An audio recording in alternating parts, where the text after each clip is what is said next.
दोस्तों नमस्कार, स्वागत है आपका हमारे चैनल उत्तरांचल क्लासेस में। दोस्तों आज यहाँ पे हम जुड़ रहे हैं एक नई अपडेट के साथ, जो संबंधित है उत्तराखंड लोक सेवा आयोग हरिद्वार से। दोस्तों आपको जानकारी होनी चाहिए कि विगत कुछ महीनों पहले उत्तराखंड लोक सेवा आयोग के द्वारा प्रवक्ता जो राजकीय पॉलिटेक्निक और सहायक शोध अधिकारी के जो पद थे, उनके लिए कुछ एक अधियाचन आयोग का आयोग में गया था।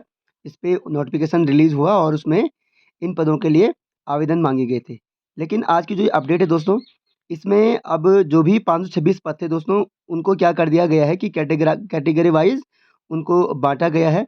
यानी कि प्रत्येक जो भी विषय है उनमें किस प्रकार से उन पदों को डिवाइड किया गया है। तो यहाँ पर दोस्तों कुछ नई अपडेट ये है कि जो उत्तराखंड आंदोलनकारी हैं, आंदोलनकारियों के लिए भी ये पद क्या कर दिए गए हैं, यहाँ पर व्यवस्थित कर दिए गए हैं। तो आप देख सकते हैं ये आयोग का जो शुद्धि पत्र है, एक प्रकार से ये एक शुद्धि पत्र है कि इसमें पद किस प्रकार से विभाजित किए गए हैं। तो आप देख सकते हैं कि यहाँ पर जैसे कि सबसे पहले हम देखेंगे मैकेनिकल इंजीनियरिंग में, तो मैकेनिकल इंजीनियरिंग में टोटल पदों की संख्या है आपके 55।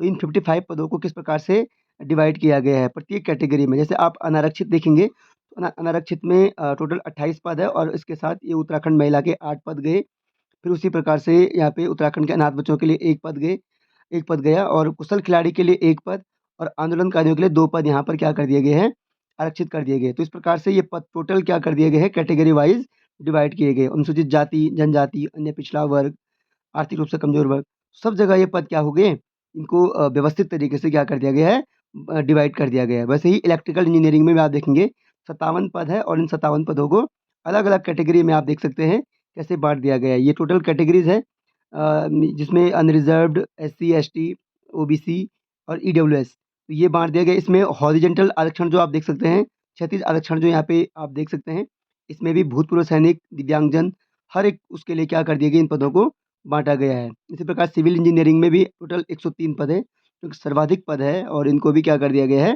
कैटेगरी वाइज़ पूरा बाँटा गया है। दोस्तों आप इस वीडियो को पॉज़ कर कर देखें, मैं बहुत लंबी वीडियो हो जाएगी क्योंकि बहुत सारे सब्जेक्ट्स हैं, तो मैं एक-एक करके किसी को नहीं समझा सकता हूँ। तो इसमें आप 103 पद है और इन इन 103 पदों को आप देख सकते हैं किस प्रकार से इनको डिवाइड कर दिया गया है। इसी प्रकार से आप देखेंगे इलेक्ट्रिकल इंजीनियरिंग ऑब्लिक इलेक्ट्रिकल एवं संचार अभियंत्रण में भी 29 पद थे और उन 29 पदों को क्या कर दिया गया है, कैटेगरी वाइज़ और जो क्षैतिज आरक्षण है उनके द्वारा क्या कर दिया गया है, विभाजित कर दिया गया है।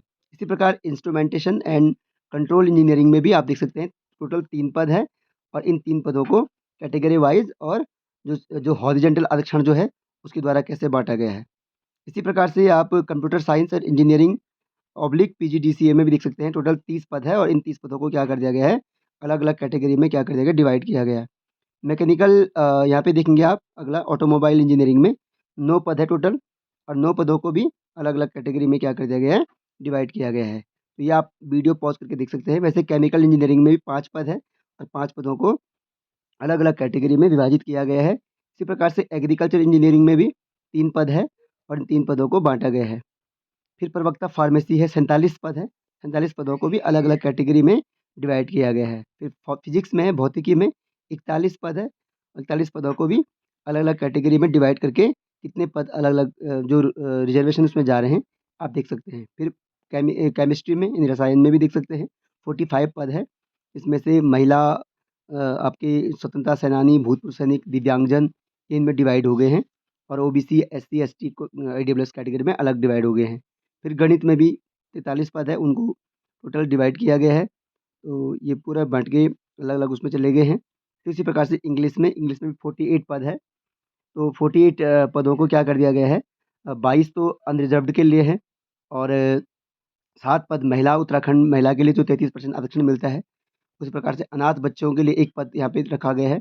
कुशल खिलाड़ी के लिए कोई पद नहीं है और आंदोलनकारियों के लिए 2 पद चले गए हैं। तो ये नया यहाँ पर हुआ है।